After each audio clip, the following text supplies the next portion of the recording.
Hello everyone, it is me, Lone, here back again with another video.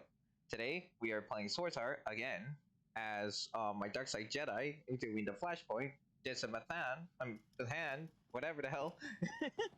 As you can see, my character is almost like level 70 because I have been playing this Jedi character a lot, kind of ish. Not really. I just been just leveling up and grinding a lot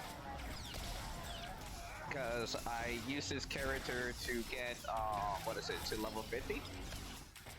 The one level 50 achievement you can get on Steam, which is supposed to be you have to get like one Jedi character or yeah, get one Jedi character to level 50. Or sorry, no, get this Jedi class to level 50. You have to get both Jedi Knights to level 50. Interesting. I'm seeing records of a person here. Someone named Jakaro. I bet he could share some interesting stories with us. Looks like my contact's here. The chief of security.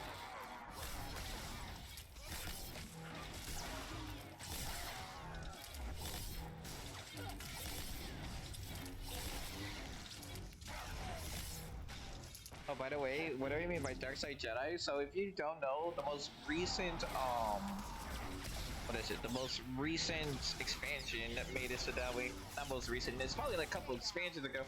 Man, it's been a while. About like two, maybe three expansions ago, there was an expansion that made it so that way Jedi players had the ability to join the Empire for a mission. And then you could keep this up by helping the Empire and like, you know, other stuff. You know, completely turn on the Republic. Yeah, this was supposed to be that character.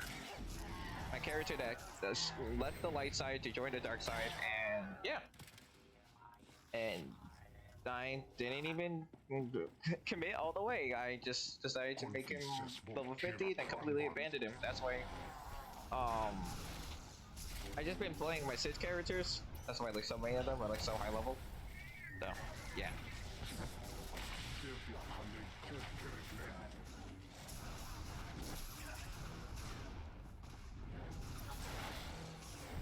Oh, right. So I have pieced together somewhat of a schedule for how uploading might work with the whole system and stuff.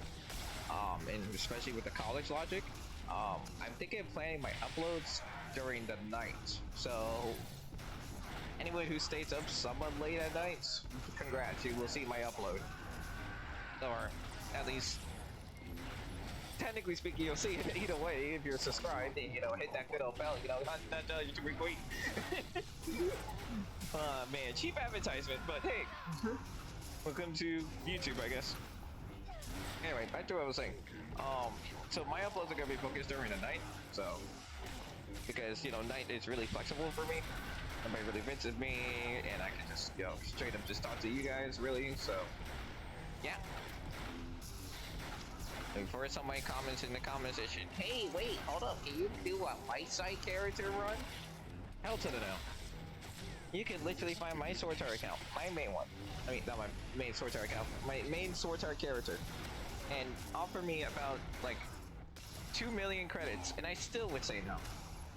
Because no, I'm not a fan.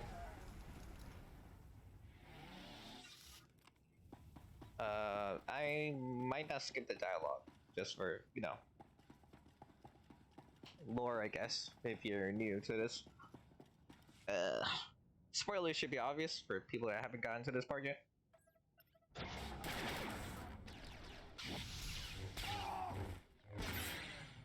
Nice on me.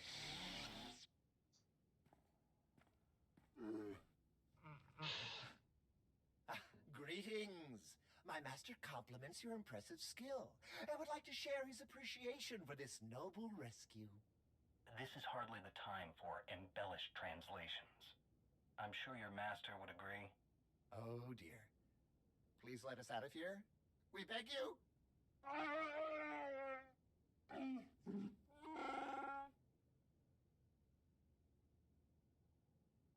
The security here is a joke. If you were bad enough to get caught, you'll just get in the way.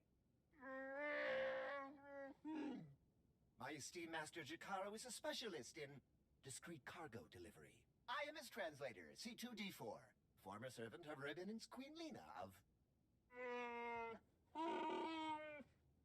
Yes, well. Jakaro was contracted by a Selkath geneticist, Garima, to deliver certain medical equipment, perfectly legal, to this facility. But once the delivery was made, payment was never rendered. Instead, we were imprisoned and interrogated by two very unpleasant individuals.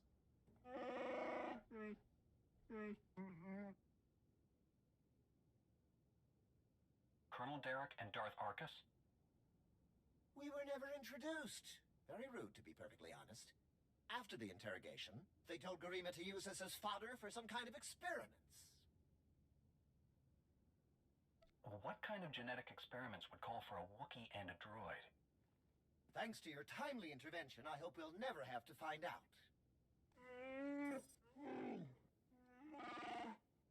Their story checks out. Just did a little digging on these two. Charges against them both for smuggling, disorderly conduct, assault. Even the droid? Yeah, why do you ask? Never mind. Whatever they may have done, my contact has a good feeling about them. Thinks they might come in handy. Let's see if she's right. You'd better not betray us. I'll be watching you.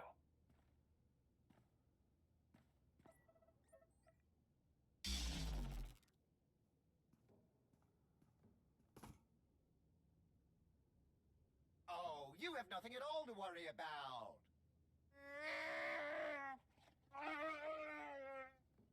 Thank you.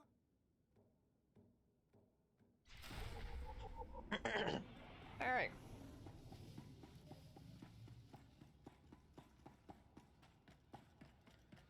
Oh, right. Those two are Chikaro and C2D4. For people that didn't get their names. They're smugglers that just smuggle goods and have been charged for multiple crimes, you know, usual stuff.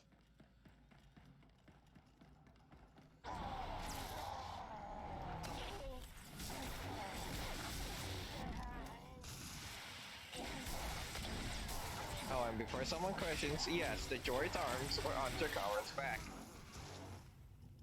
Almost like Chewbacca did with C-3PO. Only different from Chewbacca, Chikara doesn't want to give C-2D4 his stuff back. I guess it's because of the fact that he's just a non-stop talking annoyance. So I can't blame him. You know what, I forgot to turn on the one thing that was really important about my account, which was that I turned on cooldown text. Gotta do it for this character. No, no. Guess you get to see my settings for the game. Let's also apply that. Because why not? Do that. And yeah.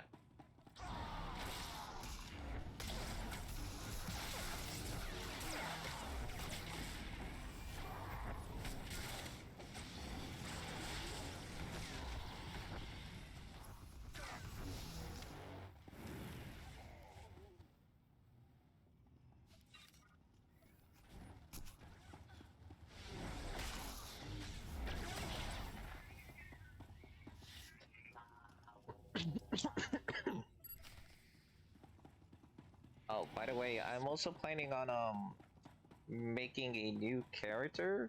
It's gonna be the Jedi Counselor, dark side obviously, but probably gonna do assassin I'm registering some as well. tech near you that reads like it's from the Ricotta. See if you can't open up the network for me. I'll slice in and take a look. Yeah, it's gonna be a dark side Jedi Counselor that I might do Let's Plays with and just play for a little while recording. So you guys get to see my my process of how I level up my character so quick. Even if you're not a subscriber, you can make it so that way leveling up isn't that hard. All you gotta do is like submissions, flashpoints, the heroic flashpoints to be specific. The occasional multiplayer heroic flashpoint where you go and search a lobby with other players. That's a really good one in my honest opinion. And yeah, you just gotta keep grinding those guys. Optional missions also do help, aka the side quest I said. Doing that is a good thing. You guys should try to do it whenever you get a chance. Even if it requires you to do 3 parts like some side missions do, that still experience grinding up. People recommend using your XP boosters. I recommend doing that maybe in your 30s to 40s. Not early as hell. Do not use it that early. If you do it very early, then you're gonna run out very fast. Found that out the hard way. Well, not me specifically. The group I used to hang out with, they found it out the hard way. It's kind of hilarious. But yeah.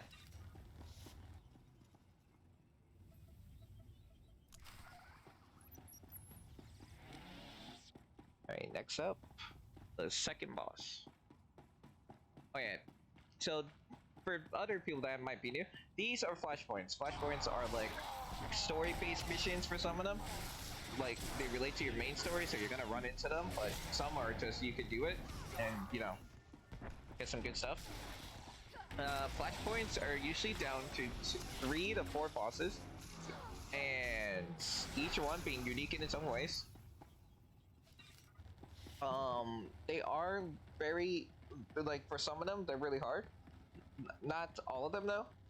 Like, if you're struggling in the one with the foundry, on, like, the basic one, then, wow. It's gonna level up, maybe?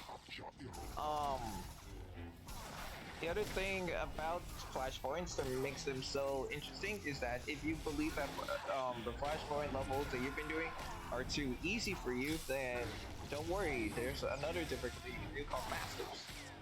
Doing master flashpoints will make it so that way you fight a harder flashpoint, but get better rewards. So, yeah.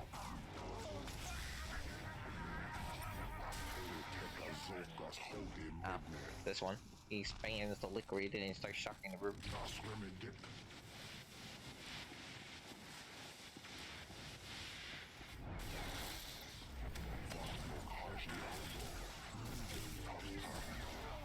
Okay, this boss is a good example of unique bosses. So his gimmick is that he sets the floor with like liquid, and eventually he will then use the force to shock it. Also, he'll use the force to expand the bubble on the floor.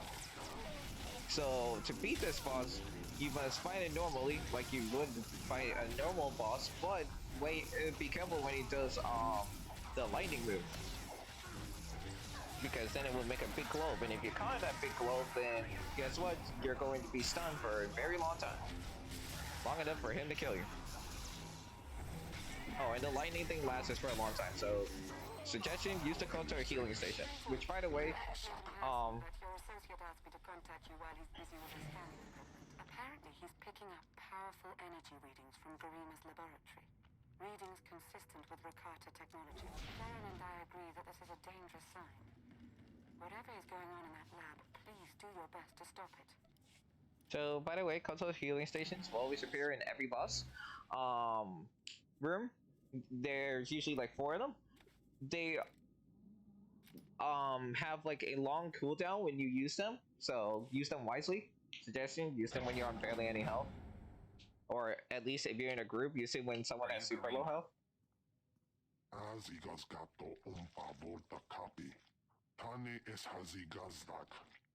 You need to stop what you're doing and answer my questions.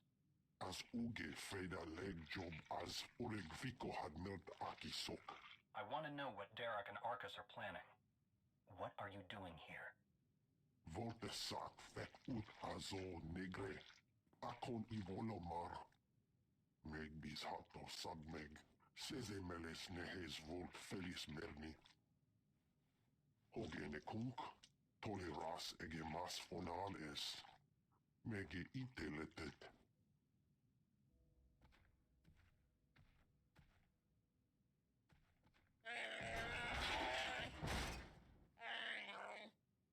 Atenger filenes as edges. Folio semisem. Ugin is it key. What are you waiting for? Do it! Before he has a chance to betray us again! He's all yours, Chikaro. We're done with him.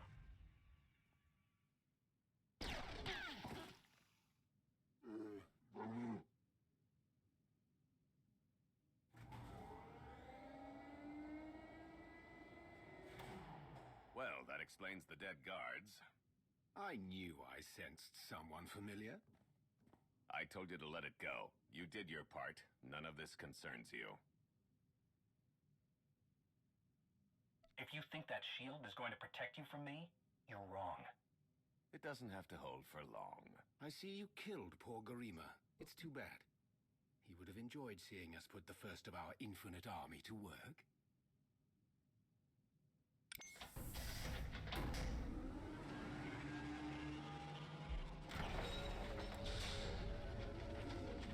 We're working for the good of the entire galaxy. The Republic, the Empire, everyone. We can't let you interfere.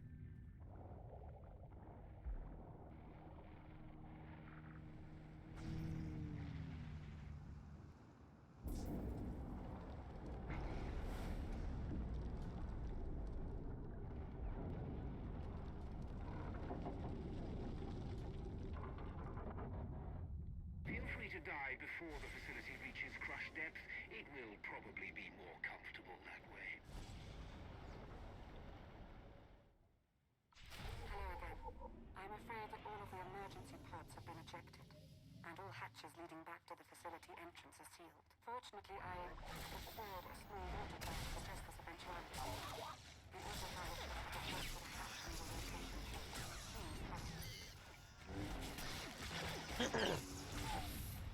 Alright, so now we escape the place before it goes underwater. Which, by the way, you are not timed until you get to the boss. Which is actually quite interesting. This is probably the first boss that they ever introduced that has a time to it before you lose the mission. And by lose the mission, I mean straight up die and have to restart the whole boss fight from the beginning. The boss itself is also interesting as well. Intent, we remember that thing earlier when I was in the conversation. I can sense its power from here. It's considerable. Remember when you saw that cyborg on the table? Yeah, that's the boss.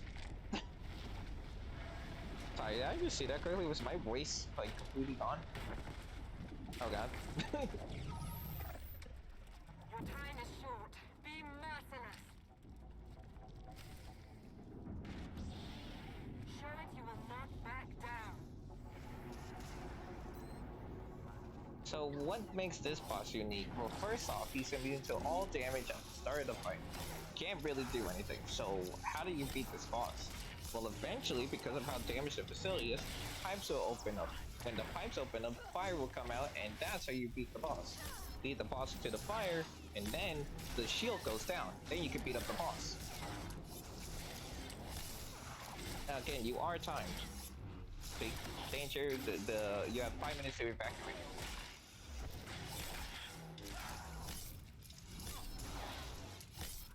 Goodness is that the game gives you enough healing stations around, aka these tanks, to heal you all the way. And there it is, the first fire. Now you do what I do, and lead the boss into the fire. If it targets your companion, tell your companion to go into passive, and then use your companion to lead the boss into the fire. And there you go. Now you can beat up the boss. Now the shield's not down forever, it will come back up, so you will have to be quick. Oh, and he's pretty tanky. As you can see, even with his shield, even with his like shields down, he's still not taking that much damage. So.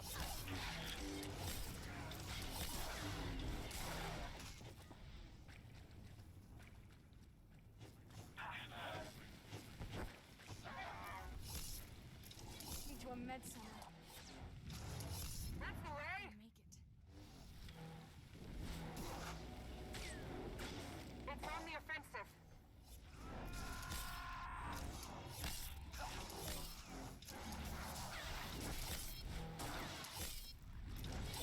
Steel yourselves.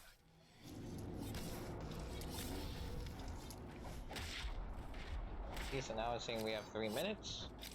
So we need to keep the pressure up. You could just lead him into all these fires, by the way, and kill him that way.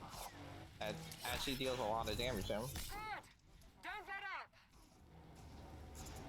Even without his shield, he takes a lot of damage from the fire. Now let's get you back to the surface.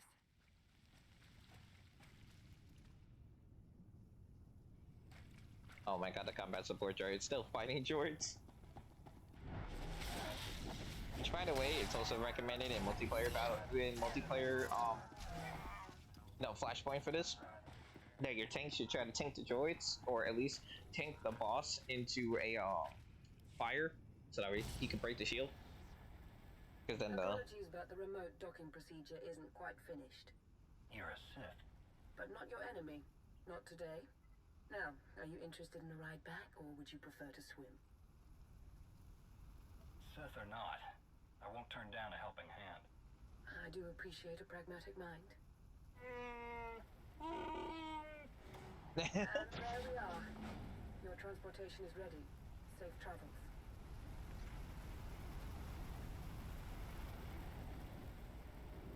By the way, that is Lana Beniko, leader of the Imperial Intelligence at this time. She basically helps you to deal with the Revenants. If you are a Sith player, you actually meet her a couple of times beforehand. Well, not a couple of times. It's more like, actually, yeah, no, you meet her on the opposite side of this story. So if you're a Sith playing this, you meet Farron Sean. If you are a Jedi player playing this, you meet Lana.